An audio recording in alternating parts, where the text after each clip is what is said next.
Caesar on the cross. Been a long time since I've seen the kind of work you've laid down today. A damn long time. And the screams of those Legion bastards as they kick dirt running east like a choir of angels to my ears. Speaking of, that crazy light show over the fort? What the fuck was that? Some kind of thumb of God you called down? Amazing. Fucking amazing. Could use 100 of you. Just scatter you over the east like jacks. Give those plum fucks the what for. Vegas. What, the families? Or house? You're talking about house.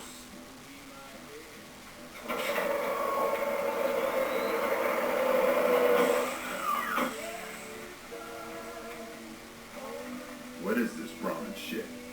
I'm not getting the feeling we're all about to sing Kumbaya here. What the hell are you talking about? What is this? Free economic zone of New Vegas? What the hell does that mean? Oh, wait, here we go. Demands NCR's immediate withdrawal. Withdraw? Like fucking hell we're withdrawing. We just held the dam. We didn't do it to let it go. This paper of yours isn't fit to wipe my ass. If you think after all that's happened, I'm going to grab my ankles and take it like the Legion. You know I won't surrender the dam, and certainly not to the ghost man of Vegas and his new right hand of the week. We held this place for years. Kicked one-legged out of here so hard Caesar burned him to a crisp. It's our post. We fought for it. I'll fight for it again today. If you're looking to convince me otherwise, you better have a lot more reasons than you just telling me to go. True. Guess I'm a little too used to seeing Securitrons in Vegas to think they'd turn and be bad news. And I know how bad they can get. Look, house, Vegas, it's pretty. Got you blinded a bit maybe. But NCR's got perks too. Think about it before you sign on with them. And if you say no, keep in mind what that means. NCR may have its problems, but when we arrive, watch out. I'm not going to throw away the lives of my men just to make a point. And there'll be other days. Fucking Mr. House was holding the cards the whole goddamn time. He manned his little errand. Should have known. Greeks and gifts. That and next time, shoot the messenger.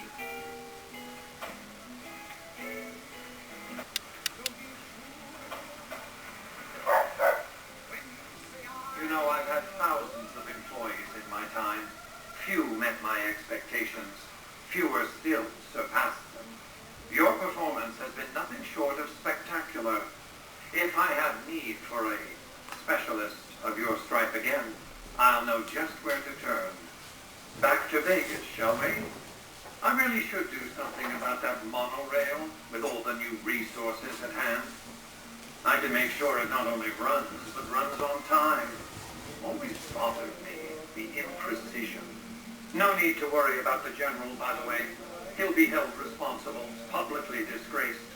36.5% probability of suicide, by my estimate.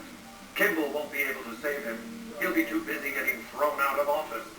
But less than a 3% chance of suicide, mind you. Vegas might see a dip in revenue for a few months, half a year.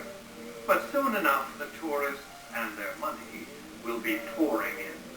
Vegas will be a shining jewel in the middle of the desert, an oasis of light, a beacon to show mankind the way to the stars. This is just the start, you see. This is where it all begins.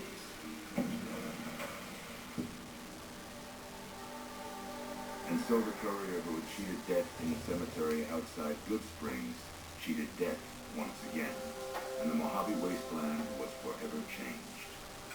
Mr. House's Securitron army took control of Hoover Dam and the Strip, pushing both the Legion and the exhausted NCR out of New Vegas. Mr. House continued to run New Vegas his way, a despotic vision of pre-war glory. The streets were orderly, efficient, cold. New Vegas continued to be the sole place in the wasteland where fortunes were won and lost in the blink of an eye. The courier, fair and kind-hearted to those in the wasteland, ensured that Mr. House would keep New Vegas stable and secure for future generations. Mr. House afforded him every luxury at his disposal in the Lucky 38, out of gratitude and a quiet sense of pride for his choice of lieutenant. Tabitha and Rhonda went east through Caesar's Land.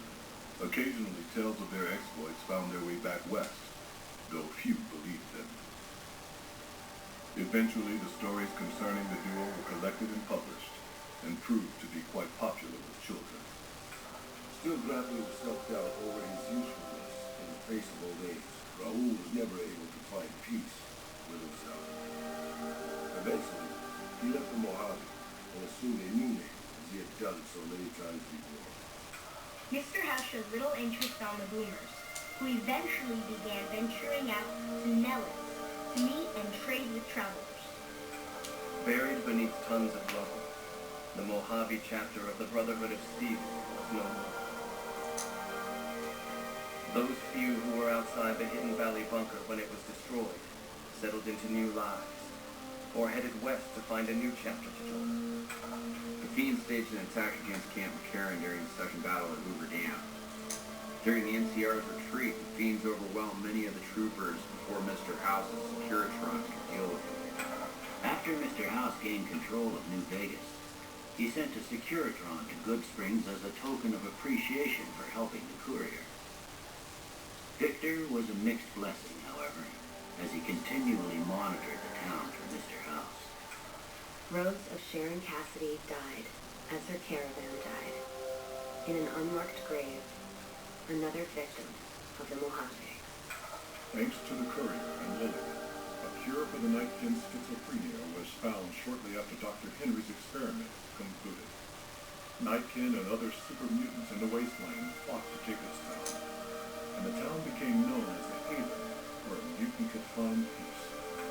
Lily continued to take her medicine at half doses, and although she remembered her grandchildren, her mind remained muddled and confused. Eventually, she parted ways with the courier and traveled west, seeking the remnants of her past. Flushed with his victory, Mr. House sent Securitrons into Freeside, thinking to increase his control over the area. When fighting broke out, the Kings fought valiantly, but were no match for the armored killing machines, and were wiped out to the last man. Revitalized by Violetta's brain, Rex eventually learned to balance the memories of his old life with Violetta's experiences among the brutal fiends. His mind had difficulty adjusting, but Rex eventually found peace with his new, more vicious self. Though Novak was a low-priority target for the Legion, many of Novak's citizens died in its defense. In the weeks that followed, several bright followers returned to Novak to help restore its defenses, allowing it to remain independent of NCR. The NCR, battered by the loss of the dam, were unable to devote any troops to retaking the correctional facility from the Powder Gangers. As a result, Powder Ganger raids on caravans became an unfortunate fact of life in the Mojave for years to come. Armed with a wide array of improvised explosives and stolen weapons, Vault 19 Powder Gang tormented the Mojave wasteland for years. Citizens of the NCR were favorite targets, and they always suffered the worst fates. After Hoover Dam, Sheriff Myers runs Prim with his own style of frontier justice. He deals with most folks fairly, but now and then someone winds up dead with little to no evidence against them. And so the Courier's road came to an end, for now. In the new world of the Mojave Wasteland, fighting continued, blood was spilled, and many lived and died just as they had in the old world. Because war never